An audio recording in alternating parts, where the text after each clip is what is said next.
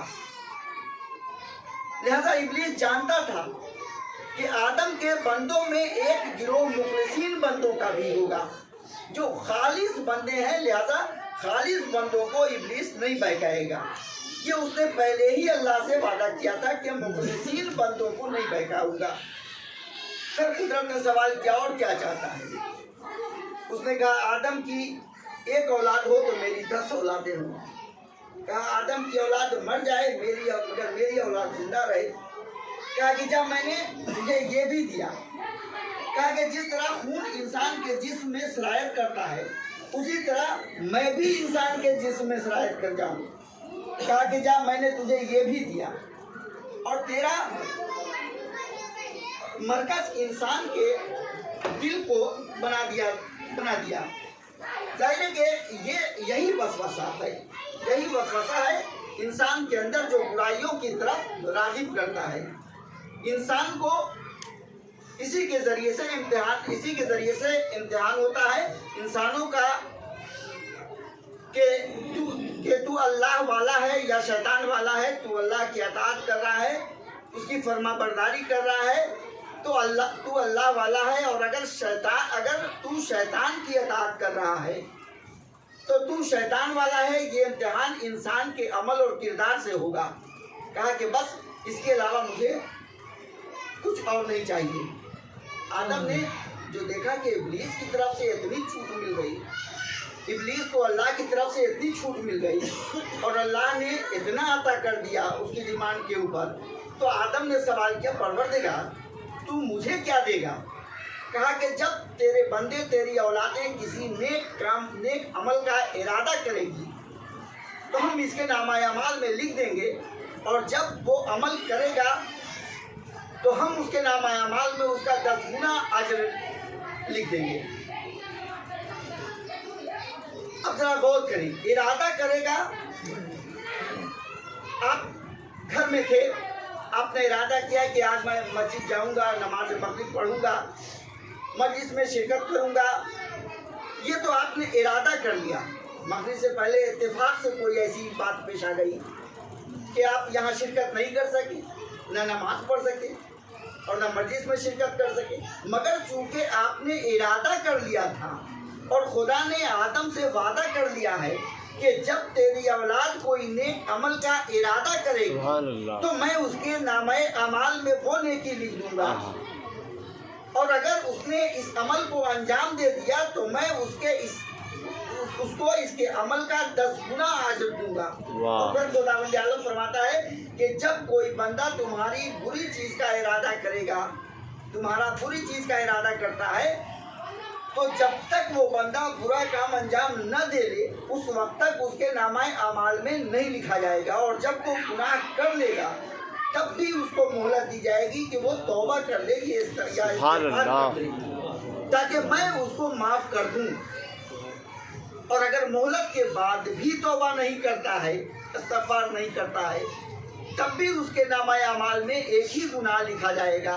اور پھر اس کے بعد اللہ نے فرمایا، اے آدم، میں انسان کو توبہ کی مہلت اس وقت تک دوں گا جب تک اس کی موت اس کے گلے تک نہ آ جائے، یعنی جب تک انسان حیات ہے تب تک اس کو اس بات کی مہلت دی گئی ہے کہ تو حیات ہے تو خدا کی بارگاہ میں توبہ کر لے، استغفار کر لے، اور اس کی دعوت قرآن مبین میں دی جا رہی ہے۔ تو یہ خدا نے نبی آدم کی موت کے وقت دی جا رہی ہے صلوات قرآن مبین میں، یعنی گویا انسان برائی کر رہا ہے اور اس کو اس بات کا احساس بھی نہیں کہ ہم برائیاں کر رہے ہیں اور ہماری اچھائیاں دوسرے کے نامہ اعمال میں منتقل ہو رہی ہیں اور دوسرے کی برائیاں ہمارے نامہ اعمال میں منتقل ہو رہی ہے، تو لہذا ہم کو اس گناہ عظیم سے خود کو بچانا چاہیے تاکہ ہم شیطان کی عبادت نہ کریں بلکہ اللہ کی عبادت کریں جو سیدھا راستہ ہے۔ بس عزیزو، یہی وہ چیزیں تھیں جس کو پھیلانے کے لیے، برائیوں سے روکنے کے لیے، اچھائیوں کا حکم دینے کے لیے ہمارے اور آپ کے تیسرے امام حسین علیہ السلام نے بیان کیا۔ اس وقت معاشرہ برائیوں میں ڈوبا ہوا تھا، اور معاشرہ ہی نہیں بلکہ تخت خلافت پر بیٹھنے والا جو اپنے کو خلیفۃ المسلمین کہلوا رہا تھا، وہ علل اعلان فاسق و فجور میں مبتلا تھا، حلال محمدی کو حرام کر رہا تھا، حرام محمدی کو حلال کر رہا تھا، اور صرف یہی نہیں بلکہ حسین ابن علی سے مطالبہ بیعت کر رہا تھا۔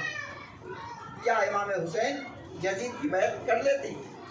اگر یزید کی بیعت کر لیتے تو آج یزیدی اسلام ہوتا، پیغمبر کا لایا ہوا اسلام نہ ہوتا، اس لیے کہ وہ اپنی منمانی کر رہا تھا، وہ جو کرتا وہ نمونہ بن جاتا، لہذا حسین نے انکار بیعت کر دیا، مدینہ چھوڑنا پڑا، نانا کی قبر کو الوداع کہا، بھائی کی قبر کو سلام کیا، ماں سے جدا ہوئے۔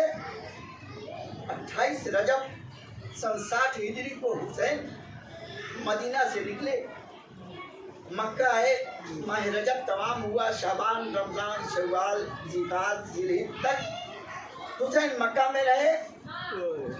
ادھر خطوط کوفے سے آ رہے تھے، اے فرزند رسول آپ کوفہ آ جائیے، ہم بے امام ہیں، ہم آپ کی بیعت کے لیے تیار ہیں۔